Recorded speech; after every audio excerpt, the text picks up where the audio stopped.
Welcome back, brothers and sisters. I'm Braden, this is Langley Outdoors Academy, and thank you for stopping by. Alright guys, today we are going to talk about the big White House meeting. The who's who of gun control descends upon Washington, D.C. and meets with the president to address crime. Is it crime they're addressing? What was really spoken about in that meeting? Because we are going to dive into the why here, and we're going to crack open this rock and watch the creepy crawlies scatter, because there is something going on here. All is rotten in Denmark, because I smell a rat right here, people. This is very, very important. This is what we do on this channel. We dive into the why, the what, and the who. And the who and the why are really important on this one. I've got everything linked in the description box below for you to review so you can share this message out on this channel, but also the information itself. There's something here that's a lot deeper than what Biden said. But the first thing I'm going to do is I'm going to show you how they set this up. And then we're going to listen to Biden, and then we're going to go and actually show you what really happened, particularly who was at this meeting, because this is interesting. Now, this was set up as Biden pitches crime plan to local leaders amid wave of gun violence. The president encouraged communities to use funding included in the COVID-19 relief plan for police hiring and crime prevention programs.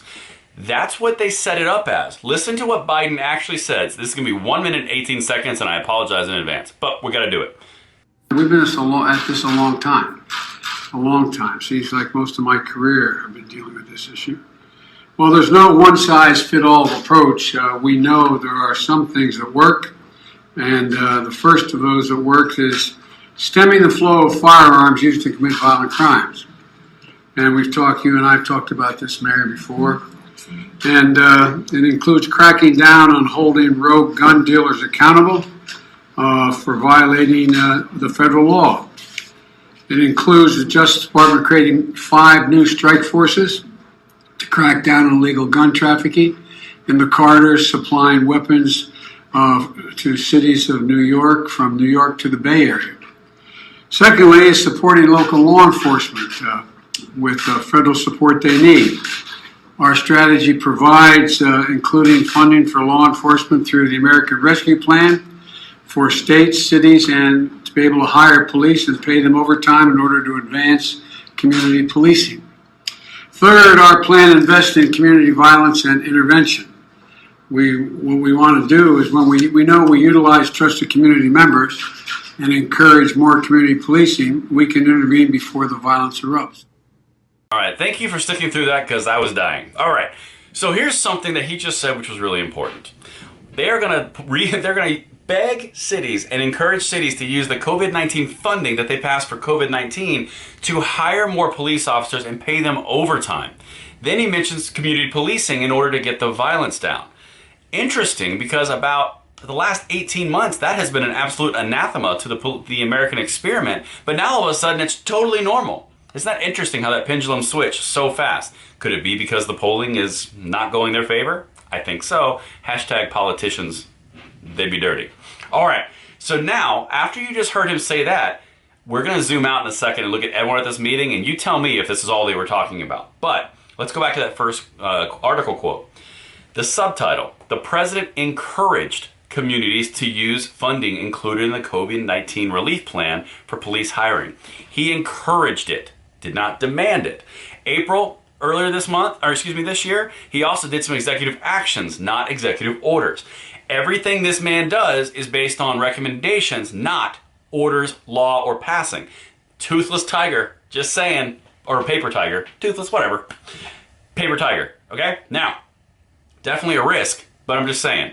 Now let's dive into what they actually said about the meeting itself.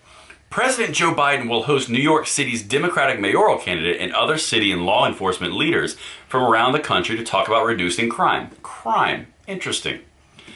But much of Biden's effort is voluntary, centered on encouraging cities to invest some of their COVID-19 relief funds into policing and pushing alternative crime reduction steps. Okay, so again, it's all optional. What was the point of this meeting? Let's zoom out and let's see what the meeting was really about. What do you guys think? Tell me in the comments field below. Let's look at everyone on the screen right now who is sitting next to Biden or at the table. If you're looking to Biden's right and you go from Biden, like from our perspective, to the left, I'm going to run you down through who's here. The person right next to him, to his right, and our left, is the DC mayor. I cannot remember the name right now. It's like Muriel Burrows. let me make sure I got this correct for you guys. I want to say it right, you know. Muriel Bowser, excuse me. DC is a gun control city. One of the highest murder rates with firearms in the United States. No big deal, not a big thing. Who's next to her? Oh, that's Sam Liccardo. Sam Liccardo is the guy who just passed the San Jose laws that literally fine gun owners a fee to cover all the gun crime because, you know, it's their responsibility. The public shouldn't have to foot that bill. Oh, also, he mandated insurance for gun owners. Bit of a problem. Let's keep going around the table. The person on the far left, that's Eric Adams. That's the guy we did a video on last night, which was all about controlling handguns, not rifles. So there's some conflict in the Democratic Party at this table. Directly across from Eric Adams, they're saying ban everything, ban ARs, punish everybody. Eric Adams is saying focus on handguns and the problem. You come closer to us, you have Merrick Garland. He is the Attorney General of the United States. He's the one that is controlling the ATF and pushing everybody forward on the gun control procedures. The pistol brace ban, the lower receiver changes, that's that guy.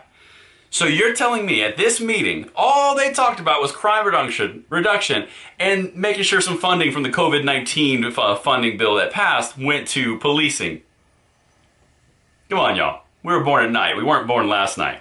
And that's the important piece that I want to tie all of this together. The people at this table were there to talk about gun control. They were not there to talk about community policing. If you look at everyone around this table and what we're focusing on, what they've been talking about for the past 8 months, well, 7 months, they're struggling. Everyone at this table has their own agenda. At this table, you have far left advocates of gun control and also moderate advocates for gun control. You have people at this table who say defund the police, people at this table who are saying fund the police. They are in conflict. They're not showing it, but that's what this is. And on this channel, and you and I in our conversations, we're always zooming out and looking at the whole picture. They are scared. That's why you have the about face. This whole meeting was not about crime reduction. This was about showing the public to try to turn poll numbers around. That's what this was about.